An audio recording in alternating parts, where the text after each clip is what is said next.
تنقید کا نشانہ بنانے کی کوشش کی جا رہی کہ وہاں سے درخت کاٹ کے انڈر پاس یا اوور ہیڈ بنا ہے. اگر کوئی درخت ہٹایا گیا ہے تو اس کی جگہ 4 ٹائم سے زیادہ بڑے درخت وہاں پہ لگائے گئے.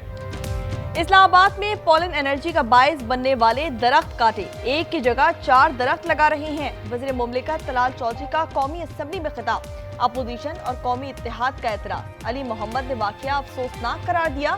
شازیہ مری نے کہا حکومت جواب دینے سے کیوں بھاگ رہی ہے، معاملہ قائمہ کمیٹی کے سپرد کر دیا گیا. کراچی میں ٹینکر سے پانی فراہمی ختم کرنے کا فیصلہ، میئر نے متبادل نظام کی ہدایت کر دی. مرتضی وہاب نے کہا ہائیڈرنٹس ختم کر کے لائن سے پانی فراہم کیا جائے. واٹر ہائیڈرنٹ سے ماہانہ 30 کروڑ روپے آمدنی ہوتی ہے، اب نیا کانٹریکٹ نہیں ہوگا، ٹینکر سے عوام کی جان چھڑائیں گے. کراچی میں پی ٹی آئی نے 9 مئی جیسا واقعہ کرنے کی کوشش کی، صحافیوں کو نشانہ بنایا، رپورٹر زخمی ہوئے، گاڑیاں توڑی گئیں. شرجیل انعام میمن کی پریس کانفرنس، سندھ کے سینئر وزیر نے کہا کہ ایک تھریٹ آئی تھی، کے پی حکومت کو آگاہ کیا تھا، بھرپور سیکیورٹی بھی فراہم کی.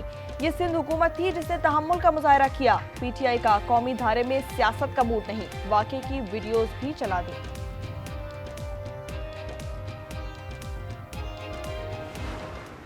ہمارے وزیر اعلیٰ صاحب سندھ گئے. سندھ حکومت نے اپنی روایت کو برقرار رکھتے ہوئے ایک گڈ ول گیسچر کا مظاہرہ کیا. میرے خیال میں ان کے جو سندھ کے دوست تھے شاید وہ جلسہ گاہ نہیں بھر سکے، اور انہوں نے کہا کہ شاید سندھ حکومت کو بھر کے دے، وہ تو کر نہیں سکتے تھے. پی ٹی آئی چاہتی ہے سندھ حکومت جلسہ گاہ بھر دے. سہیل آفریدی کے رویے پر حیرانی ہوئی، انہیں مکمل پروٹوکول دیا گیا تھا. گورنر فیصل کریم ٹنڈے کی گفتگو، انہوں نے کہا کہ آئی ڈی پیز کے لیے اقدامات کر رہے ہیں، دہشت گردی کے خلاف سب کو مل کر کام کرنا ہے. جعلی آرڈیننس جاری کرنے والوں کو فارغ کیا جائے، پاکستان پیپلز پارٹی کا مطالبہ. کہا آصف علی زرداری سے باریک واردات کی گئی، پی آئی اے 10 ارب میں بیچ دی گئی، سب بیچ دو کی پالیسی نقصان دہ ہے. آغا رفیع نے قومی اسمبلی میں کہا نالائق ٹیم کے ساتھ کام نہیں ہو سکتا، حکومت دستخط کے بغیر آرڈیننس جاری کر دیتی ہے، ہمیں آپ کی نیت اور طریقہ واردات معلوم ہے. اپوزیشن لیڈر کے کاغذات پر تمام اعتراضات دور کر دیے، بیرسٹر گوہر کی گفتگو. انہوں نے بتایا اسپیکر قومی اسمبلی سے مذاکرات پر بات نہیں ہوئی، اپوزیشن لیڈر کا نوٹیفیکیشن فوری جاری کیا جائے. چیف ویپ عامر ڈوگر نے ایاز صادق کو خط لکھ دیا. بلدیاتی نظام پر نیشنل ڈائیلاگ ہونا چاہیے، منتخب ارکان سے جمہوری نظام چلائیں گے. وزیر قانون کی گفتگو، اعظم نذیر تارڑ نے کہا کہ خوف ہے نظام مضبوط ہو گیا تو اختیارات ختم ہو جائیں گے، قانون موجود ہے، رویے بدلنے ہوں گے. ٹیکنالوجی کے ذریعے ٹیلی میڈیسن سے علاج ممکن ہو رہا ہے، شعبہ طب میں ٹیکنالوجی کا استعمال ضروری ہے، چیلنجز سے نمٹنے کے لیے بھرپور محنت کرنا ہوگی. بلاول بھٹو کا کراچی میں کانوکیشن سے خطاب، وزیر اعلیٰ سندھ نے کہا شعبہ تعلیم میں اصلاحات صوبائی حکومت کی ترجیح ہے.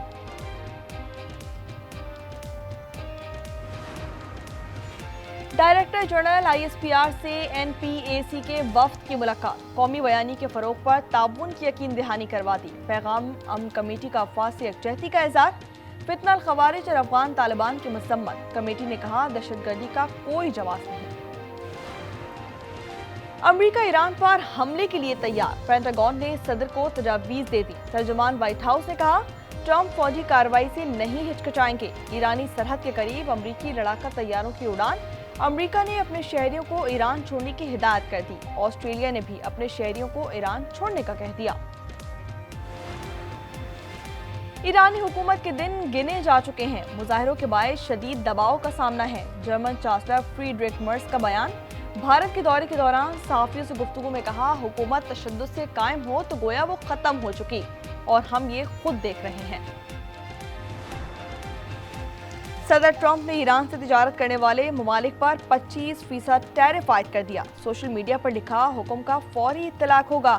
چین کا بھی جواب آ گیا. واشنگٹن میں سفارت خانے نے کہا تجارتی جنگوں میں کوئی فاتح نہیں ہو سکتا، جبر اور دباؤ کسی مسئلے کا حل نہیں. دھمکی یا حکم کے بغیر جوہری مذاکرات پر راضی ہیں. ایرانی وزیر خارجہ کا الجزیرہ کو انٹرویو، عباس عراقچی نے کہا یقین نہیں واشنگٹن منصفانہ مذاکرات کے لیے تیار ہے،